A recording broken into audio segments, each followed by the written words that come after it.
Hi, my name's Sam Meltzer, and this is my self-assessment assignment for gender studies. So, intersectionality really factors into my life, especially from my high school. I went to one of the most diverse high schools probably in my state. I'm from Naperville, Illinois. I went to Neuqua Valley. Super diverse. So many people of different religions, cultures, races, emotions, everything like that.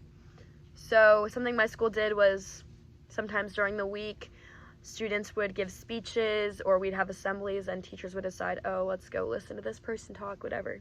So we'd go during the period and listen to a bunch of students talk about how their life is super different, whether it be from their religion, if they're bi, gay, trans, anything like that, and how their life is different from a typical student who has it easier than them. So I think it's really important, and if I didn't have that in my life, then I would definitely see it in a different way. I think it really helped me understand that people have different lives than I do, and they have it harder than I do because I know who I am, what I want to do, what I want to be, and it's just harder for them because they're seen as different and not the norm.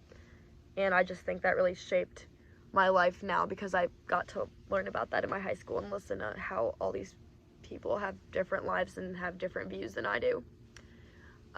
So the topic that I chose is rape culture.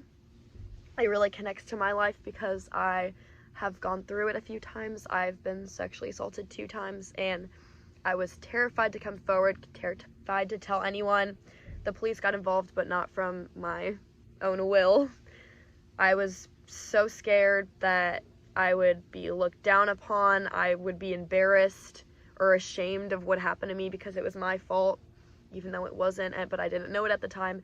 And I think talking about it in class really helped me know that it's not my fault, and that a lot of other people feel that way, and a lot of other people are scared to come forward because we'd either be seen as we want attention or we want money or fame or anything like that.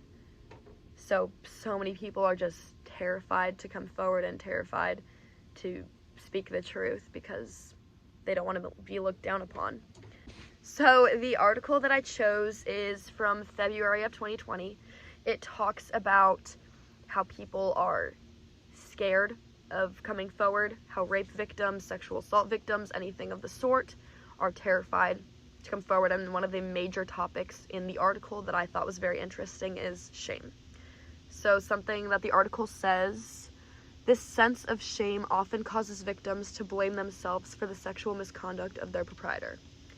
So I think it's a huge deal that everyone who gets assaulted or gets touched inappropriately, just any sexual misconduct of any sort, they're just terrified to tell anyone because they'd be embarrassed or, as an article says, ashamed of what they thought was their fault or they thought people were going to think of them.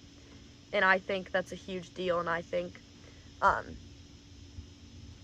we should definitely understand that more because it doesn't specifically mention rape culture in the article, but I think that is certainly has to do with rape culture because rape culture allows the proprietor to have more ease and just say, oh cool, I can do whatever I want because they're not going to come forward, they're not going to say anything, they'll be too scared or embarrassed or think it's their fault, so I'm chilling, But the victim feels the blame. They feel all the blame.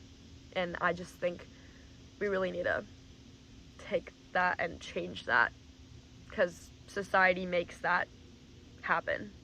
So a plan for action for this, I think, would definitely be to hearing more people out and not just jumping to conclusions.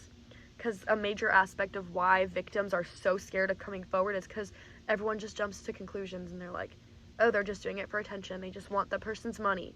That's not the case at all. Maybe in some cases, and I think those people should just stop because it's affecting people who are actually affected by it and who are actually hurt by it. And it's a terrible thing.